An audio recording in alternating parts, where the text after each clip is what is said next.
The five forces are these fundamental forces of technology development that are going to really shape who we are. And the first one is mass connectivity. So we've already seen this, starting with the telegraph, moving to the telephone, broadcast television, the internet, the big one that, literally reshaped our planet. And what's the next step in mass connectivity? Well, the next step is coming in the form of brain-computer interfaces. Companies like Elon Musk, Elon Musk has Neuralink, they're working on it. Facebook is working on it. I've actually consulted in this area for one of the biggest companies in the world, I won't name them, and they are working on it. So this is going to change everything. If you think about it, we have our operating system, iOS and Android. Well, soon we'll have the brain operating system. Literally, somebody is going to figure out, using artificial intelligence, how to read and write directly to our brains and connect our brains to the cloud. So that's going to be phenomenal. The second force is bioconvergence.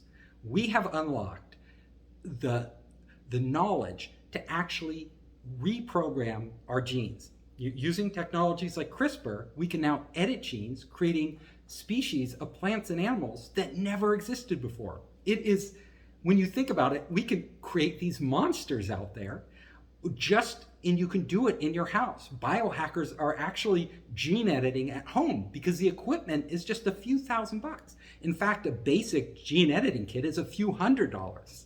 So it's both scary, fascinating, and has enormous potential. The third one, as we're all seeing right now, is the space race, human expansionism. We are pushing beyond the limits of where we've gone before. Elon Musk is talking of going to Mars and colonizing Mars. So we are pushing outwards. We're also pushing inwards with new developments in nanotechnologies and new materials like graphene and others. Totally fascinating area. And these developments are literally going to change medicine, change our lives. We're going to have little nanorobots in our bodies. They're going to be cleaning our walls, doing all sorts of things. After that, I dive into deep automation. And deep automation, it is the next step in automation. We've been automating everything for a while. Since the Industrial Revolution, we've been automating things. But with the emergence of AI and the power of deep learning, we are getting to the point now where we can automate fairly sophisticated tasks. I mean, things we never thought machines could do, machines can do now. And that is changing the landscape of industry.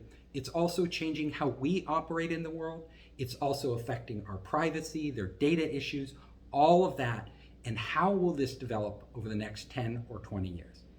And then finally, the intelligence explosion.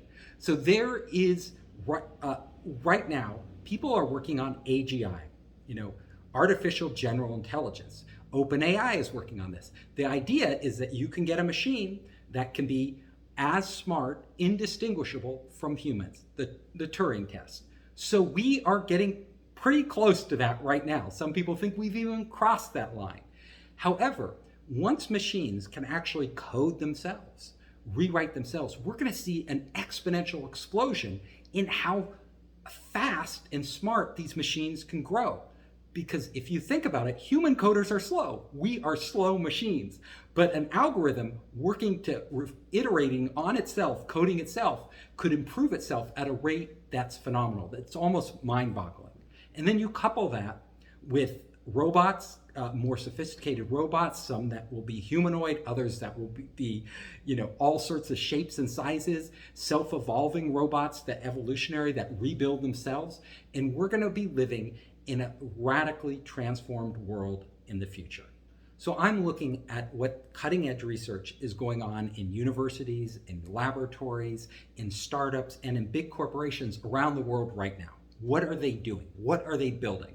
What will be coming out in the next 2 to 3 years? I talk about this core research, and then I move forward in time. Like I speculate, like let's say this research comes to fruition and these brain-computer interfaces go mass market, and they're already out there. I mean, you can buy brain-computer interfaces on Amazon right now. There's the Muse and many other ones, but they're really primitive. They're crude. However, in the laboratory, if you look at what they're doing in the labs, it's extremely sophisticated. I mean, they actually, human beings with chips in their brains can control robotic arms, they can drive wheelchairs around, they can send text messages, and that is today. So we can do that today, right? It just hasn't been deployed on a mass scale. It's being used in very specific medical situations. But inevitably, there will be a path to where that becomes a consumer product. And when it becomes a consumer product, how will our world change? Those are the questions I wanted to address.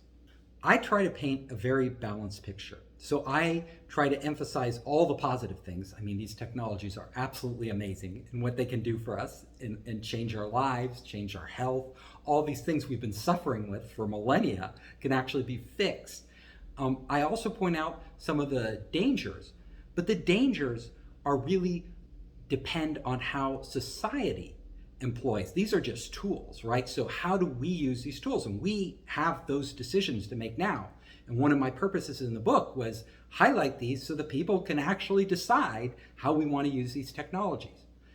Now, there's a lot of hype. People love hype. Fear sells. When you get fear on a headline, everybody clicks on it, clickbait. But my angle on this is that yes, we need to use this technology responsibly. At the same time, like people are worried about their jobs, honestly, like you've said, historically, technology has created far more jobs than it has consumed every time it evolves. We are at a point now where we actually have labor shortages. So I go into this in the book. Like, people don't realize this, but we have a severe shortage of construction workers in this country. Not enough skilled people. So they're building robots with AI that can do a lot of the construction.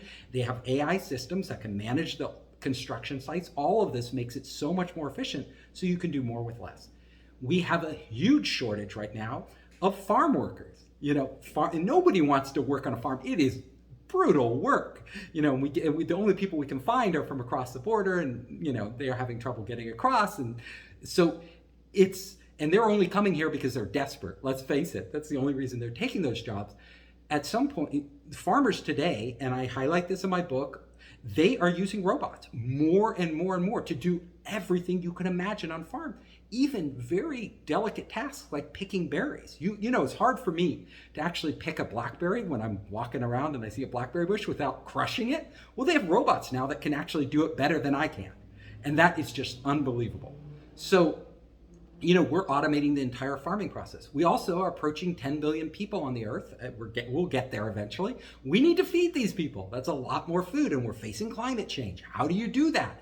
Well, you definitely need these technologies. You need CRISPR gene editing to make crops more heat resistant. You need AI to optimize the process and have robots out there, and indoor farming. All of this, I go into because it's it will be the savior of humanity because we've screwed things up in terms of our climate. So we're going to need this technology to actually step in and save us from ourselves. The question is, should you be afraid of losing your job? Well, that's not a question of computers. That's a question, a social, political question. Because honestly, if we get to the point, and I predict that at some day, we don't know when, it won't be tomorrow, probably won't be in a lot of people's lifetimes, but someday we are going to get to the point where a computer can do literally, and robots, every job a human does and better. That's just going to happen. Is that a bad thing? That's my question. Is it a bad thing? Well, if robots are doing all our jobs and we have free time to do what we love to do, and I tell you, I'm never bored. Like, I always want to travel. I have projects I'm working on. There's a million things that I want to do. People I would rather spend time with than doing grunge work that I don't want to do. When we come to this point, we will have that option. If you want to work, if you want to create work for yourself or join a club and do, work on that, you can. But people won't define themselves by their jobs as much. They will define themselves by who they are and what projects and what creativity they have. So it can be a beautiful world as long as, on a social level, we don't let certain segments of the population, literally go not reap the benefits of this automation. So it's really about distributing the wealth of this automation, because the automation should make it so that all of us, there's an abundance of food, there's an abundance of housing, because it's all being built by these very efficient machines. Then it comes down to how we distribute the benefits of our technology. What will people do in this future where robots can literally do everything better than we can? To me, that's a very exciting proposition, because I would suddenly have all this free time. And if you look at work today, a lot of people they don't even like their jobs. I mean, you ask the majority of Americans, they would rather quit and find a better job that they like more. They're not that happy, and there are a lot of really boring jobs out there. Those people won't have to do those jobs. And also, a lot of people today define themselves by their work. So if they're a vice president of a big company, they feel like they've made it. They're important. And if they're flipping burgers, they feel kind of like a loser. I'm flipping burgers. Is that right? No. Because those two people, they could both be wonderful. They may have had different opportunities in life. Some had more, others have less. They may have different capabilities, but that doesn't change who they are as a human being. The beauty of this new world that we're building is that the work won't define us. Like, your literal job won't define us. Who you are will be much more important to those people around you, to your community, what you give to them. I actually envisioned a world where we're all plugged in. We have these brain-computer interfaces, so everybody's intelligent, right? We're going to upgrade our DNA so we could potentially create more and more intelligent human beings. And so there might not be a huge difference, because everybody's super smart, or definitely smart enough to do everything they need to do, and they don't need to do much. But then it really comes down to maybe people will value each other on the type of relationships they build, what they give to other people, what emotional support. We may be measuring people's emotions, and if you give more happiness to other people, you may be remunerated for that. You may earn your living simply off making those around you happy, or doing little things for them, and throwing a party or doing some fun project together. That could be our future, and it may be a future where we're in the physical world. A lot of us may be spending more time in augmented or virtual worlds doing these things. So a lot of us will come to rely on AI much more deeply than we could imagine.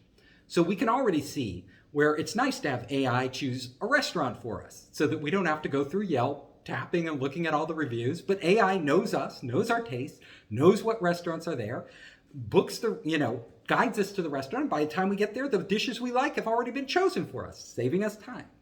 Same with movies. What do we watch online, on Netflix? All of those things. But we're going to come to the point where we actually begin to delegate crucial life decisions to AI. Now you could say, I wouldn't do that. Why would I do that?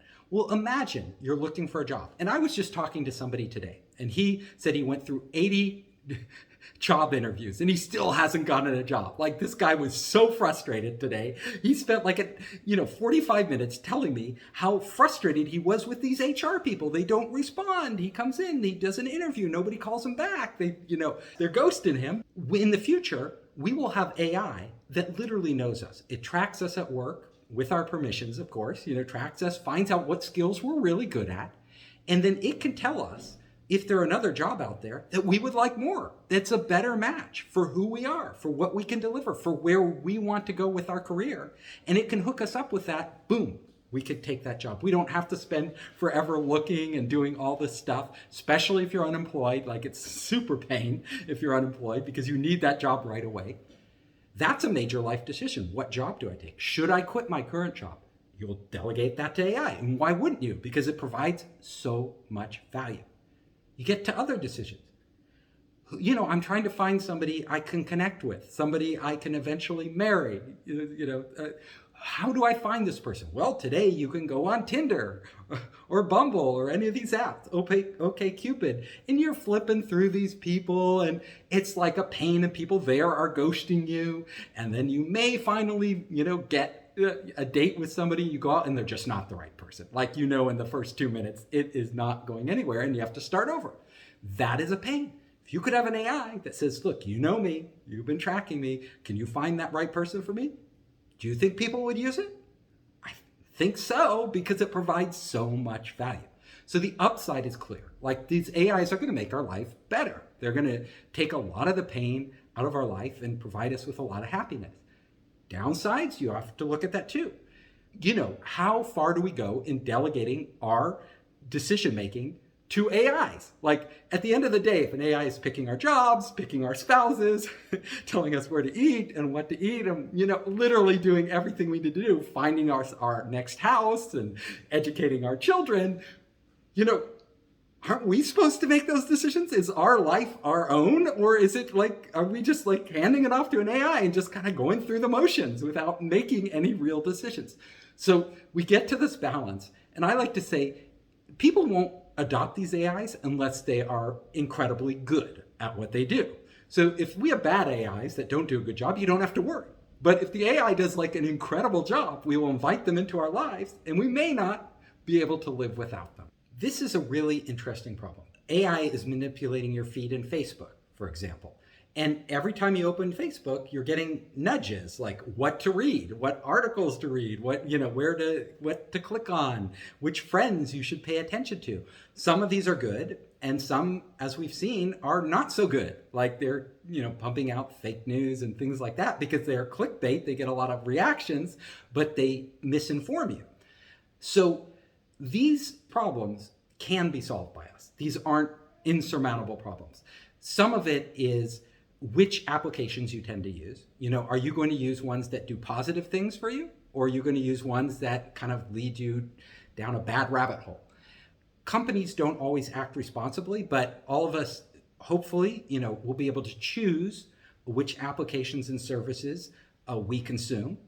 And in cases where they have a pseudo monopoly or a real monopoly on a certain sector, the government can intervene, or people can protest, right? They can literally say, this is nudging us in a negative direction. We don't want this. But unless people speak up, unless people are aware, so the danger is that people will just become passive. The danger is that people might not even be aware of these nudges because they're so embedded in the fabric of what we do, they're like invisible, like you don't see them. So, but nudging is a thing that can be both positive and negative, right? So like you said, it can get people to retire. I could have an AI manage my money so I don't overspend, right? And nudge me in the direction, do you really need this? Like, are you just buying this because of this ad? Or do you need it because you're going over your budget, So AI can do nudges in both directions. I imagine people will be using AI itself to navigate a world filled with AI. So we will have our own AIs that has our best interest in mind. There will be advertisers' AIs out there that have their goal is to sell more products, right? There will be other, political groups with their AIs out there trying to nudge you and manipulate you in their direction. So there is that possibility of these battling AIs, right? There is a future where I have my AI that has my values, and it is going out to these other services and, choosing which services I use, first of all, right? So that it aligns with what I really believe and it's in my benefit, and blocking perhaps input from other AIs that are trying to get at me and move me in a certain direction. That is a possibility too. And that may be in a very advanced world where AI is literally controlling a lot of things. That may be what we come to, like that we, will have our own protective AI from sources we trust, and that will help us navigate through this kind of minefield of nudges and manipulations. All I can say is the future is going to be really interesting, right? It's just, we don't know how, what it's going to be, but we could start to imagine, like you said, these relationships. We are going to have relationships to AI. And this is AI that we can build today. We don't need, artificial general intelligence. We don't need machines smart or smarter than humans to get to the point where we're talking about right now. This is going to happen, and we're going to have to kind of navigate our way through this like we have all the technologies up until this point. AI is going to get smarter and smarter. That's a given. Given enough time, it will, we will get there. The question is, what happens when we get this AI that's as smart and eventually much smarter than we are? If you listen to people like Elon Musk, who love to get headlines, they say we're all doomed. They say this AI is going to take over the world. You talk to other computer scientists and they say we're going to get there anyway, so I guess we're all doomed. But it's not necessarily the case. What we have seen in the world, and I put this in the book too, people have legitimate concerns over AI, over autonomous AI-controlled drones and robots out there that can launch missiles, and will we end up in a Terminator future? Anything's possible. There are many directions we could go. What I see, though, is that right now in the world, we live in a very precarious world. Human beings, honestly, have not been the best stewards of our planet. Look at our planet. Like, we have nuclear proliferation, right? So at any point, we could all blow each other up. We have kind of very irresponsible leaders in some countries who, you really don't know what they're going to do next, and they have their hand on the button. We have come close to nuclear annihilation many times, like at least half a dozen times, where we were literally on the brink, like to pressing all those buttons. Most people don't realize how close we have come. The question is, are we really great stewards of the planet? We're not. We're letting climate change destroy our planet. The oceans are being depleted. The fish are dying. It's a really catastrophic situation. Would maybe this super smart AI, if we can get to the point of developing it, would it do a better job at taking care of us than we do? And would that be a bad thing? So that's the question I ask. Some people say it would be an awful thing to hand off our autonomy to an AI, have an AI government, right, that manages the earth, that removes the nuclear missiles, manages our climate and all these other things. But my answer is not necessarily. It could actually be the best thing for humanity. It could actually be the path that allows humanity to survive and not get annihilated along the way. And, many philosophers and astronomers, they predict that there are civilizations out there that have gone extinct in other parts of the galaxy that have literally blown themselves up. And we could be the next one to do that.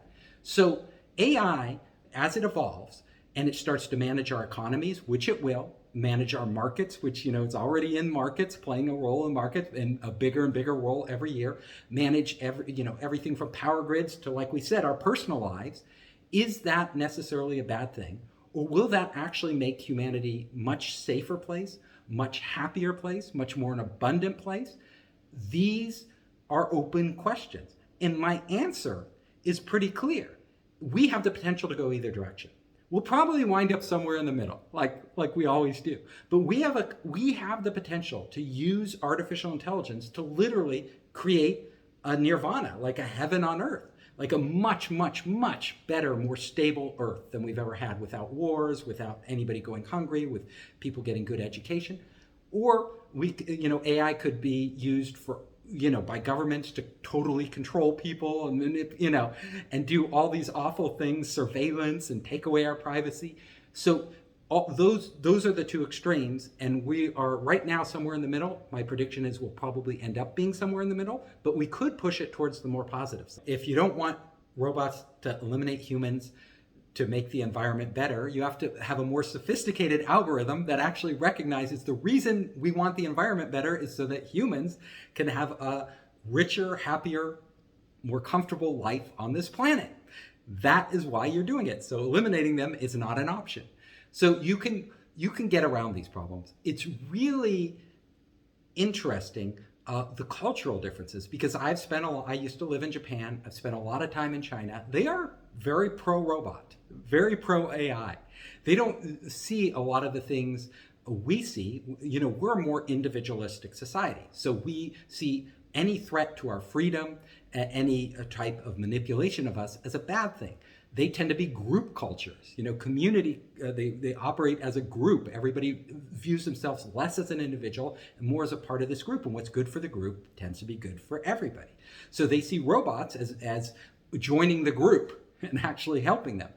If you look at places like Japan and China and South Korea, they have a real problem in terms of an aging population. Like their populations are older, and they literally do not have enough young people to support them. Like in Japan, it's reached crisis stage.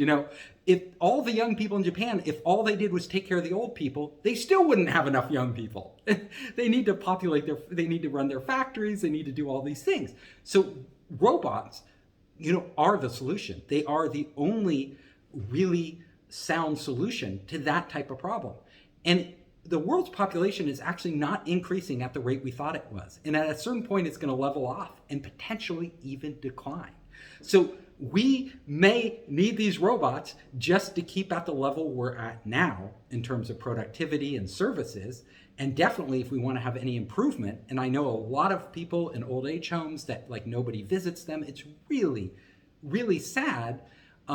Could they have a robot companion? Some people, like Sherry Turkle at MIT, she says it's an awful thing. Like it's the worst. Like, having a robot come, interact with a human being is like a crime. It should be another human. But honestly, if somebody has Alzheimer's disease and they're sitting around all day, no human is going to talk to them all day, right? And listen to their stories and interact with them. But a fairly sophisticated robot could make an enormously positive difference in their mental health, improving their mental condition and improving, just their quality of life.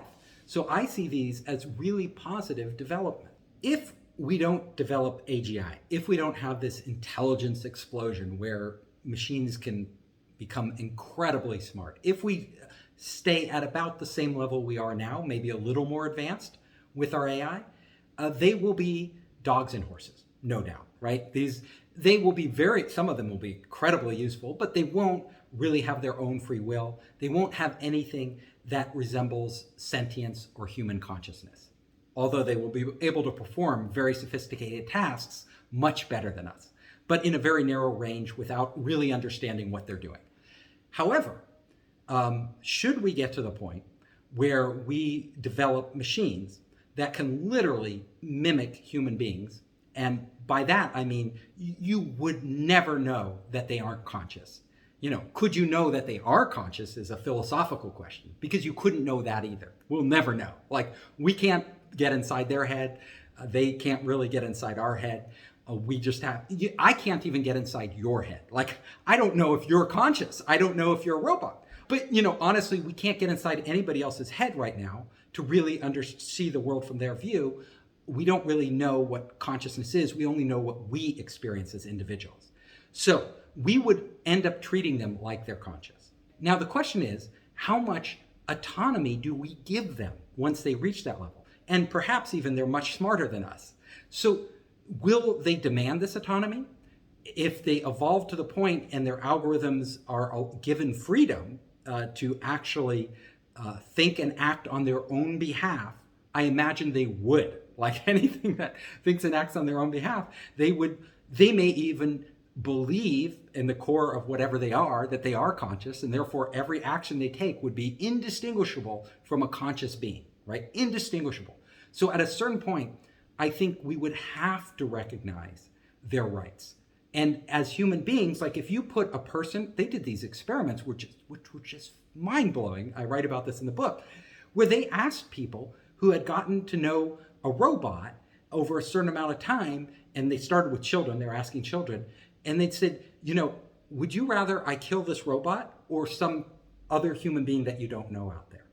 And they were like, don't kill the robot. Like, because they had a relationship with, and it was a crude robot, but they had a relationship, and some other person out there, they didn't really understand what that meant. The surprising part was this, they even tried this with adults, and at a certain point, the adults would act in a very similar way. So there will be a future where we are living with robots, potentially and most probably cohabiting with robots, where they become so integrated into our lives that they are just other conscious beings to us. This is the challenge we face. And this challenge is, a lot of it can be solved by technology, but a lot of it has to come at a political level. Companies are going to make AI that's profitable to them. That is their goal. That is what they are tasked with doing. Like, that is what corporations do really well. And so they aren't going to consider all the ethical or moral implications of what could happen with this technology. A lot of the times they'll wait until it does happen and then react to it. That tends to be how industry works. So what we need, especially on the more powerful the technology becomes and the more invasive to our life, like our privacy, our personal data, all these, how many surveillance cameras are around? Like, they are everywhere. And with surveillance cameras with AI tied to them, They are really great because they can actually, if you're in a dark park and walking along, or you're in a store, they can actually now predict whether somebody will commit a crime. So if there is somebody out there lurking in the park going to get you, they could stop that. If somebody's shoplifting, they have an Israeli startup with these cameras, they can actually predict that they will shoplift something before they do it. Those are good things, but then they're also scary things, right? Because they can be used to manipulate people and control people. What we need as we evolve and our governments of the world evolve is a really smart advisory council of people who are AI scientists, business leaders, people who are ethical, really concerned about ethics and society, getting together and putting together basic rules that industry should follow and government should follow when it comes to deploying these AI. That is, to me, the clearest way to guide our future. We're not, like, politicians aren't going to do it on their own because they are clueless. They barely understand this stuff. Business isn't going to do it because it's not their job, right? People can't do it because we're just consumers. Like, we're going to consume, but we need the structures of our institutions to actually set up another institution that can actually help us map this forward, identify problems before they happen, hopefully, not wait until it's like too late, and then take some proactive action around this, especially when you get into the realm of implanting like chips in our brains and our security of our minds and things that really affect us personally. We need that. I hope you enjoyed the talk. If you liked it, you can come to founderspace.com.